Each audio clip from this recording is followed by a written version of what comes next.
చేపట్టిన 4 నెలలకే కాంగ్రెస్ ప్రభుత్వం కుదేలైందని మాజీ సీఎం బీఆర్ఎస్ అధినేత కేసీఆర్ ఆరోపించారు. ఏ ఒక్క విషయంలోనూ చిత్తశుద్ధి కనిపించడం లేదన్నారు. వసతులు, వనరులను కాపాడుకునే నైపుణ్యం ఈ ప్రభుత్వానికి లేదని ఆయన విమర్శించారు. 15 ఏళ్లు పోరాటం చేసి సాధించిన తెలంగాణను మళ్లీ 10 ఏళ్లు వెనక్కి తీసుకెళ్లారని అన్నారు. దేశంలో ఎక్కడా లేని విధంగా రైతుల కోసం 5 పథకాలు తీసుకొచ్చామని, రైతు బంధుతో ఎకరాకి 10,000 రూపాయలు ఇచ్చామన్నారు.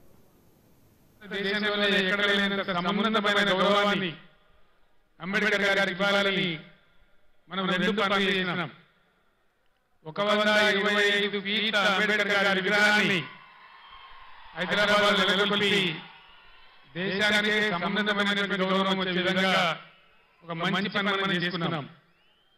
అంతేకాదు ఇప్పటి వరకు స్వతంత్రం వచ్చిన 75 ఏళ్లలో ఏ రాష్ట్రంలో ఎవరు కూడా చేయనటువంటి పని మన రాష్ట్ర secretariat doctor B R Ambedkar secretariat కూడా మనం పెట్టుకున్నాం.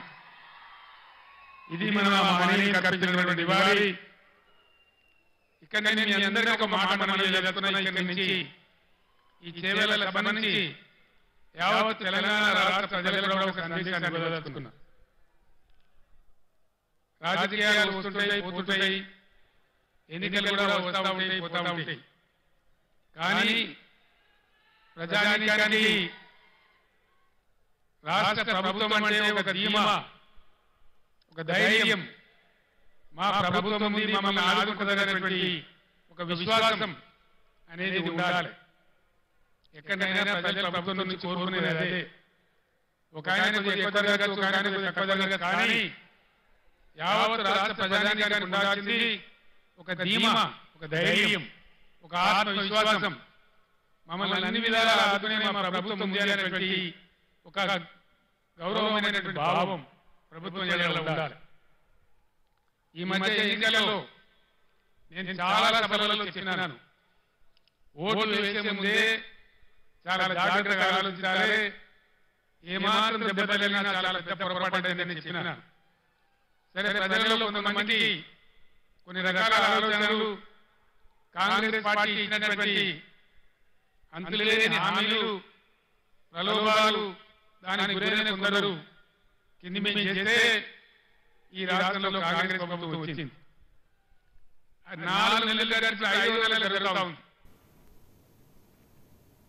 మేమంతా సిద్ధం బస్సు యాత్రలో సీఎం వైఎస్ జగన్ కు స్వల్ప గాయమైంది. బస్సు యాత్ర విజయవాడ సింగనగర్ దాటుతుండగా అగంతకుడు విసిరిన రాయితో ఎడమవైపు కనుబొమ్మపై గాయమైంది. క్యాట్ బాల్ తో రాయి విసిరినట్లుగా భావిస్తున్నారు.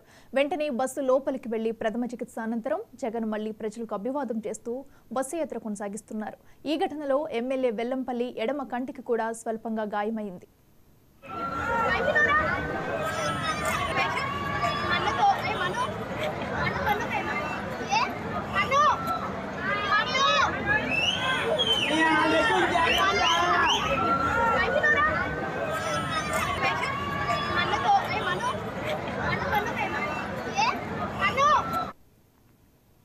మేమంతా సిద్ధం బస్సు యాత్రలో సీఎం వైఎస్ జగన్ కు స్వల్ప గాయమైంది. బస్సు యాత్ర విజయవాడ సింగనగర్ దాటుతుండగా అగంతకుడు విసిరిన రాయితో ఎడమవైపు కనుబొమ్మకు పైన గాయమైంది.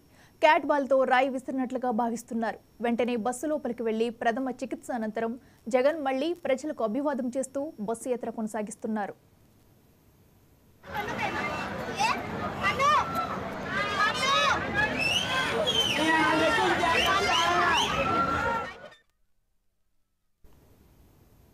వెయ్యి మంది జగన్లు వచ్చినా అమరావతిని అంగుళం కూడా కదల్చలేరని చంద్రబాబు అన్నారు. అమరావతి రైతులు, మహిళల పోరాటం చరిత్రలో నిలిచిపోతుందని కొనియాడారు. తిక్కలోడికి ప్రజలు ఓటేస్తే రాష్ట్రానికి రాజధాని లేకుండా చేస్తాడని దుయ్యబట్టారు. సంపద సృష్టించే కేంద్రంగా రాజధాని తయారు చేస్తామని, కర్నూలు, విశాఖను అభివృద్ధి చేస్తామని చెప్పారు. తాను సీఎంగా ఉంటే ఇప్పటికే పోలవరం కూడా పూర్తయ్యేదని పేర్కొన్నారు. తెలుగుదేశం పార్టీ ఆ అనుభవంతో ఆలోచించాను. ఇక్కడ గాని రాజధాని కడితే విజయవాడ, గుంటూరు ఈ 2 సిటీల మధ్యలో ఉండే గ్రామాలన్నీ కలిసిపోతే ఒక ఆదర్శమైన రాజధాని, ప్రపంచంలోనే గుర్తింపు వచ్చేడుగా, తెలుగువాడు కారం లేపుకొని తిరిగేడుగా చేయాలనేది నా సంకల్పం. రాజధాని కట్టింది నా కోసరం కాదు. హైదరాబాద్ లో ఐటీ కంపెనీలు పెట్టించాను. మా ఇంట్లో వాళ్ళు పనిచేస్తున్నారా అని మిమ్మల్ని అడుగుతున్నా. నేను ఆలోచించింది ప్రజల కోసం ఆలోచించాను, తెలుగు జాతి కోసం ఆలోచించాను. ఆ రోజు నేను కట్టినప్పుడు పుట్టని పిల్లలు కూడా ఈరోజు ఉద్యోగాలు చేస్తున్నారు. అది నా ఆలోచన. 25 ఏళ్లకు మునుపు ఆలోచించాను. వ్యవసాయం చేసే రైతు పిల్లలు మళ్ళా వ్యవసాయమే కాకుండా కంప్యూటర్ చేతికి ఇవ్వాలని ముందుకు పోయాను. ఎవరైతే కూలి పని చేసుకునే కూలీ పిల్లలు, తెలివైన పిల్లలు, వీళ్ళంతా ప్రపంచ మొత్తం రాణించాలని ఆలోచించాను. అదే ఐటీ విప్లవం. ఈరోజు మీరు ఒకసారి చూడండి, ఇదే చంద్రశేఖర్ ఇక్కడే పుట్టాడు, పక్కన తెనాలి దగ్గర. వాళ్ళ నాన్న కూడా ఒక టీచరే. కానీ చదువుకున్న తర్వాత అమెరికాకు పోయాడు. అమెరికాకు పోయి ఒక ఐటీ కంపెనీ పెట్టాడు, డబ్బులు సంపాదించాడు. కానీ అమరావతిని వైసీపీ ప్రభుత్వం సర్వనాశనం చేసిందని నారా భువనేశ్వరి అన్నారు. తిరువూరులో జరిగిన నిజం గెలవాలి యాత్ర ముగింపు సభలో ఆమె పాల్గొన్నారు. ప్రపంచంలో ఉన్న తెలుగు వారంతా చంద్రబాబుకు అండగా నిలబడ్డారని చెప్పారు. చంద్రబాబును అరెస్టు చేసిన రోజును తానిప్పుడు మర్చిపోలేదని, ప్రజల కోసం బ్రతికే నాయకుడిని జైల్లో పెట్టారని నారా భువనేశ్వరి మండిపడ్డారు. అర్ధరాత్రి ఎందుకు అవసరం అండి? ఆ పోలీసులకి అర్ధరాత్రి వచ్చి ఆయన అరెస్ట్ చేసి రాజమండ్రి జైలుకి తరలించారు. ఆ అరెస్ట్ విషయం నా కుమారుడు లోకేష్ సెప్టెంబర్ 10న పొద్దున 3:30కి ఫోన్ చేసి, సెప్టెంబర్ 10 అది నా పెళ్లి రోజు. ఆ రోజు అతను ఫోన్ చేసి చెప్పాడు 3:30కి, అమ్మ నాన్నగారిని అరెస్ట్ చేశారని. నాకు అసలు అర్థం కాలేదు ఏమి చెప్తున్నాడు, ఏమి జరిగిందని. ఎందుకంటే అట్లాంటి మహానాయకుడు ఎప్పుడు ప్రజలు ప్రజలు అనుకునే మనిషిని అరెస్ట్ చేశారంటే అది నమ్మతగ్గ విషయమే కాదు. అసలు నాకు ఏం చేస్తున్నానో కూడా నాకు తెలియదు. అప్పుడు ఆ సమయంలో నలుగురం 4 ప్రక్కకి వెళ్ళిపోయాం. లోకేష్ ఏమో ఢిల్లీలో వాళ్ళ నాన్నగారి కోర్టు కేసు విషయంలో, నా మనవడు దేవాన్స్ని హైదరాబాద్లో వదిలేశాము. అట్లానే నా కోడలు బ్రహ్మణి, నేను ఇద్దరం రాజమండ్రికి తరలివెళ్ళాము. ఆ 53 రోజులు నేను ఎట్లా బ్రతికానో నాకు తెలియదు. అట్లానే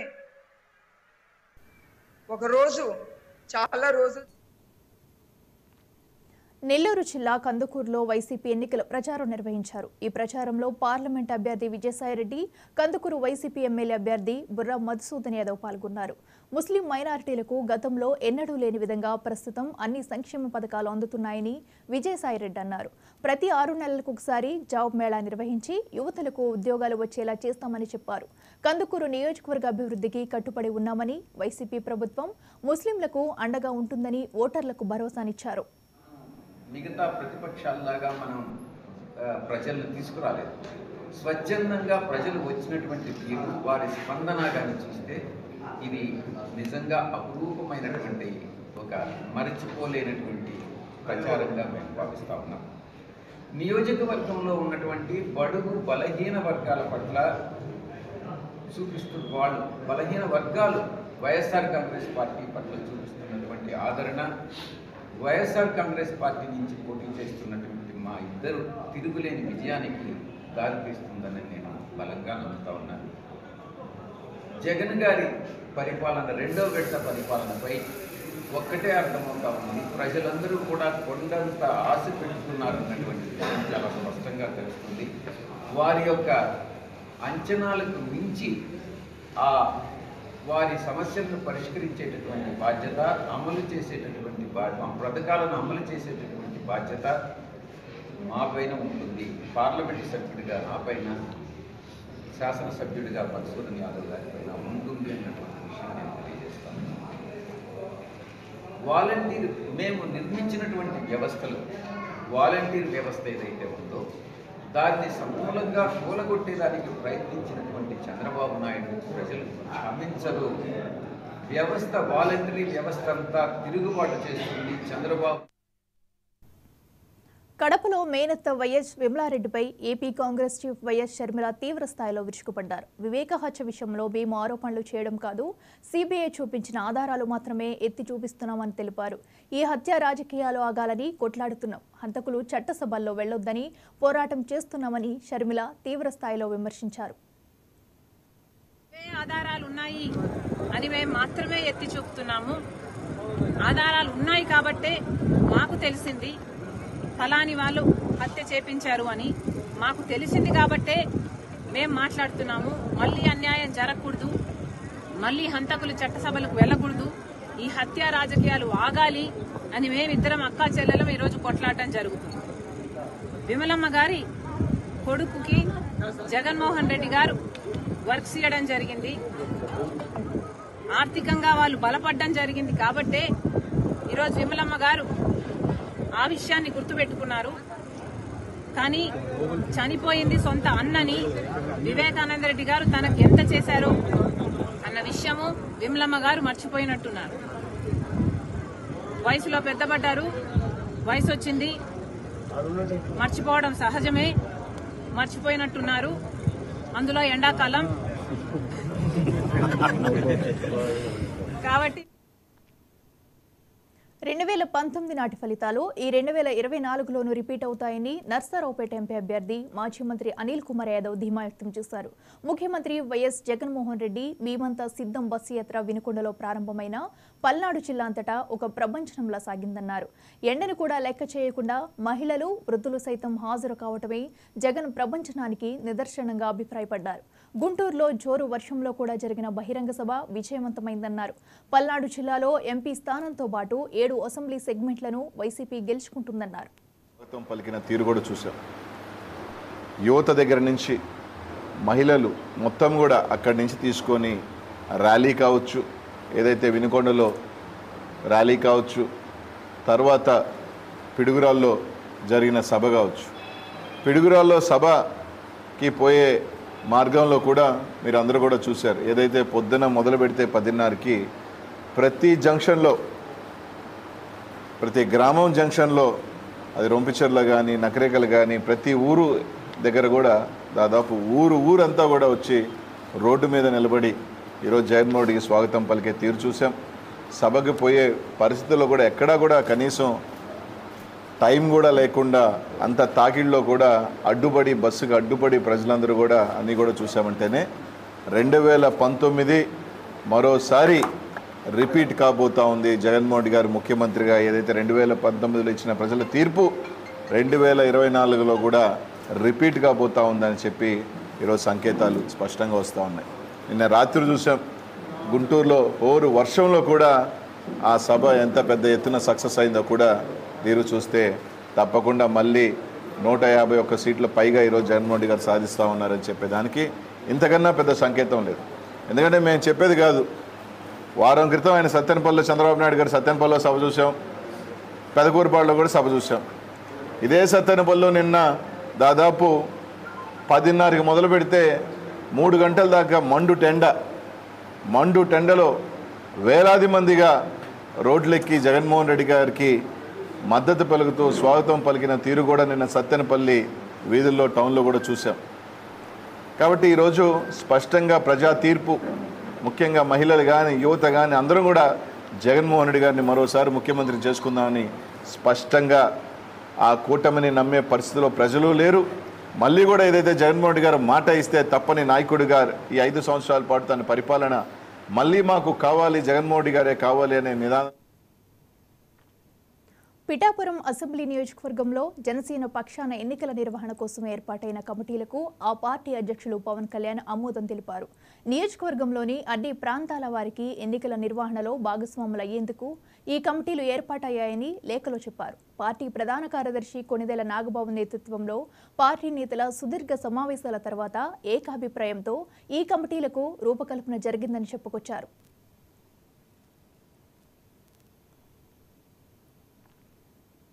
జిల్లాలో సహజ సిద్ధంగా వెలిసినటువంటి ఆలయాల అభివృద్ధికి కృషి చేస్తానని మంత్రి సీతక్క తెలిపారు. ఎన్నికల ప్రచారంలో భాగంగా కొమ్రంభీం ఆసిఫాబాద్లో సీతక్క పర్యటించారు. ఓ హోటల్ వద్ద ఛాయ్ తయారు చేసి కాంగ్రెస్ పార్టీకి ఓటు వేయాలని కోరుతూ పలువురికి ఛాయ్ను అందజేశారు. ప్రచారానంతరం మండల కేంద్రంలో కాంగ్రెస్ పార్టీ కార్యాలయాన్ని ప్రారంభించారు. ఈ సందర్భంగా పలువురు సర్పంచ్లు, ఎంపీటీసీలు, జడ్పీటీసీలు కాంగ్రెస్ పార్టీలో చేరగా మంత్రి సీతక్క కండువా కప్పి పార్టీలోకి ఆహ్వానించారు. అక్కడ నుండి బయలుదేరి శ్రీ బాలాజీ వెంకటేశ్వర స్వామి వారిని దర్శించుకున్నారు. అనంతరం అక్కడ స్వయంగా పిండి వంటలు తయారు చేశారు. తర్వాత సాధారణ వ్యక్తుల భక్తులతో కలిసి భోజనం చేసి వారితో సరదాగా ముచ్చటించారు. సామాన్యమైన జీవితం నుండి వచ్చిన గిరిజన మహిళ సుగుణను ఎంపీగా గెలిపించడానికి అన్ని వర్గాల ప్రజలు కృషి చేయాలని కోరారు.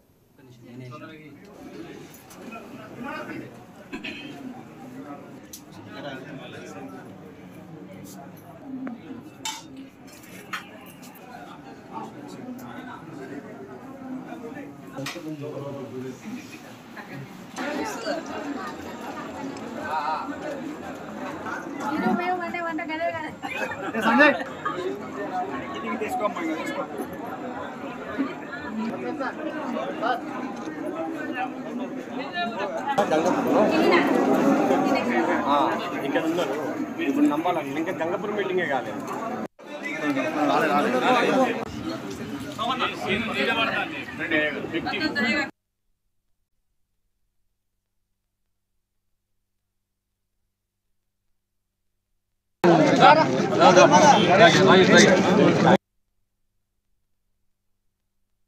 ఎక్స్-ఎంపీటీసీ ఎక్స్ సర్పంచ్ గారు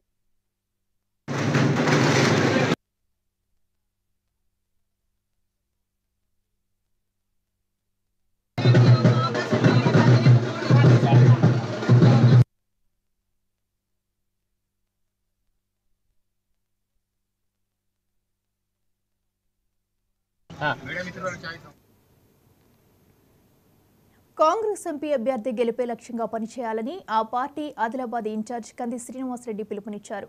ఆదిలాబాద్లోని పార్టీ క్యాంపు కార్యాలయంలో జరిగిన సభలో ఆయన మాట్లాడారు. పార్టీ ఆదిలాబాద్ లోక్సభ అభ్యర్థి ఆత్రం సుగుణ ప్రచార సామగ్రిని ఇతర నాయకులతో కలిసి ఆవిష్కరించారు. కలిసికట్టుగా పనిచేసి పార్టీ అభ్యర్థిని గెలిపించాలని పిలుపునిచ్చారు.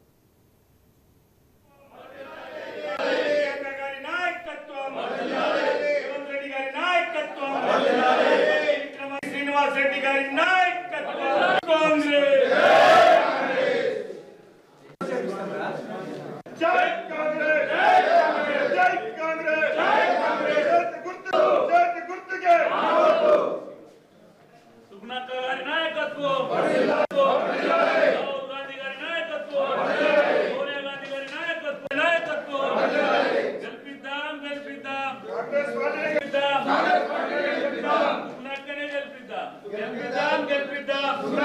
గెలిపిద్దాం కాంగ్రెస్ గుర్తుకే నాయకత్వం తెలంగాణ తల్లి సోనియా గాంధీ నాయకత్వం గారి నాయకత్వం రేవంత్ రెడ్డి గారి నాయకత్వం శ్రీనివాస్ రెడ్డి గారి నాయకత్వం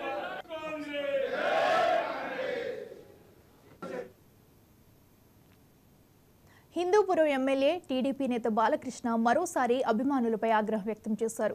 కదిరిలో ప్రచారానికి వచ్చిన బాలకృష్ణతో సెల్ఫీ కోసం ఫ్యాన్స్ యత్నించారు. ఒక్కసారిగా అభిమానులు బాలకృష్ణపైకి ఎగబడ్డారు. దీంతో చిర్రెత్తుకొచ్చిన బాలకృష్ణ ఆగ్రహంతో అభిమానిని మోచేతితో తోసేశారు.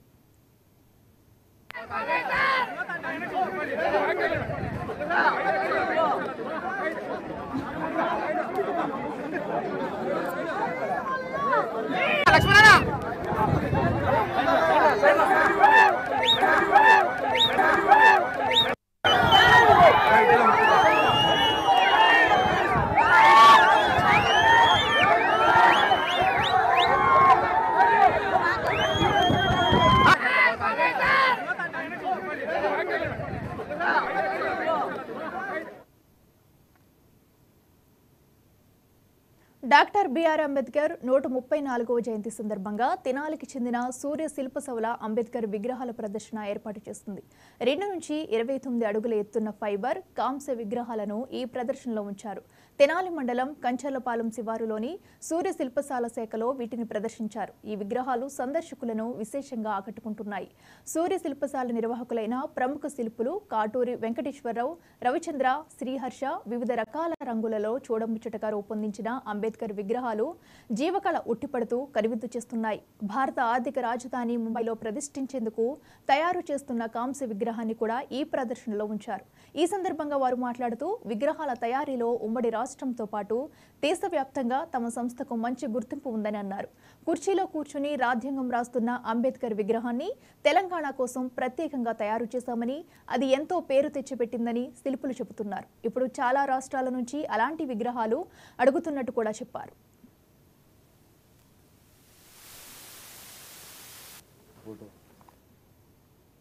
బాబాసాహెబ్ అంబేద్కర్ గారి 134వ జయంతిని పురస్కరించుకొని మా సూర్య శిల్పశాల కంచర్లపాలెం బ్రాంచీలో ఈ రోజున అంబేద్కర్ గారి విగ్రహాలతో మేము భారీ శిల్పకళా ప్రదర్శన ఏర్పాటు చేశాం. ఈ ప్రదర్శన నందు 2 అడుగుల నుంచి 29 అడుగుల విగ్రహాల వరకు ప్రదర్శనగా ఏర్పాటు చేశాం. అంబేద్కర్ గారి విగ్రహాల తయారీలో మాకు మన రాష్ట్రంలో కాకుండా మరి భారతదేశం మొత్తం ఎంతో పేరు ప్రఖ్యాతులు ఉన్నాయి. ఎన్నో రాష్ట్రాల నుంచి మాకు అంబేద్కర్ విగ్రహాలు మరి ఆర్డర్ వస్తూ ఉంటాయి. ఫస్ట్గా మొట్టమొదటిసారిగా మేము తెలంగాణకి కూర్చొని అంబేద్కర్ గారు రాజ్యాంగం రాస్తున్నట్టుగా మరి కుర్చీలో కూర్చొని రాస్తున్నట్టుగా విగ్రహాన్ని తయారు చేసాం. అది ఇప్పుడు కర్ణాటక, తమిళనాడు, మరి మన ఆంధ్రప్రదేశ్లోనే కాకుండా తెలంగాణ రాష్ట్రాల్లో ఎక్కువగా విరిగా విగ్రహాలు పెట్టడం జరుగుతుంది. మరి అవి ఇంటర్నెట్ ద్వారా చూసిన ఇతర రాష్ట్రాల నుంచి, అంటే ఇటీవల గుజరాత్కి కూడా 2 విగ్రహాలు పంపడం జరిగింది. ఇంకా ఇప్పుడు ప్రస్తుతం మరి మన ఆర్థిక రాజధాని అయిన బాంబేకి 8 అడుగుల మరి కాంస్య విగ్రహాన్ని అంబేద్కర్ గారు కుర్చీలో కూర్చొని రాస్తున్నట్టుగా బాంబేకి తయారు చేస్తున్నాం. ఇట్లాగే ఎన్నో రాష్ట్రాల నుంచి మరి తెనాలి ఎంతో మారుమూల, ఆంధ్రప్రదేశ్లో ఎక్కడో ఒక మారుమూల పట్టడానికి మరి ఎక్కడెక్కడి నుంచో మరి ఇతర దేశాల నుంచే కాకుండా మన భారతదేశం నుంచి అన్ని రాష్ట్రాల నుంచి మరి విగ్రహాలకు ఇక్కడ రావడం మాకు ఆనందంగా ఉంది. బాబా ఈ నెల 15వ తేదీన గుంటూరు జిల్లా కొప్పురావూరులో శ్రీ కోదండరామాలయం జీర్ణోద్ధరణ పూర్వక పునఃప్రతిష్ఠ మహాకుంభాభిషేక మహోత్సవం జరగనుంది. కొప్పురావూరు గ్రామంలోని శ్రీ కోదండరామాలయం పునర్నిర్మాణదాతలుగా సిద్దినేని వెంకట శివరాం ప్రసాద్ బాబు, తిరుమల శెట్టి అజిత్ కుమార్లు ఉన్నారు. శ్రీ మహాకుంభాభిషేకానికి భక్తులు అధిక సంఖ్యలో విచ్చేసి శ్రీ కోదండరాముని దర్శించుకోవాలని ఆలయ కమిటీ నిర్వాహకులు పిలుపునిచ్చారు.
పార్లమెంట్ ఎన్నికల నేపథ్యంలో జగిత్యాల జిల్లా ధర్మపురిలో జిల్లా పోలీసులు కేంద్ర బలగాలతో కలిసి ఫ్లాగ్ మార్చ్ నిర్వహించారు.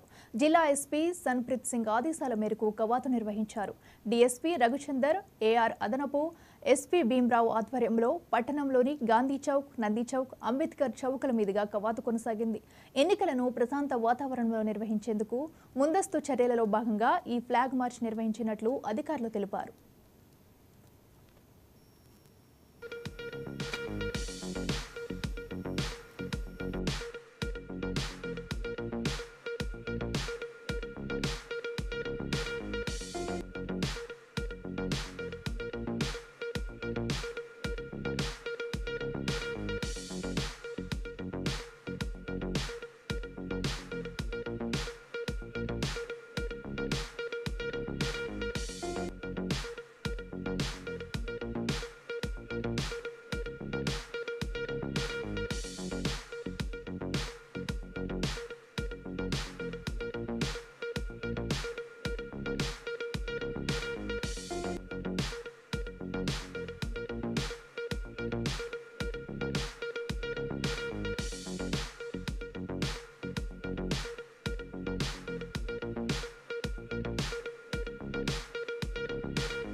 ఇవి బులెటిన్ అప్డేట్స్.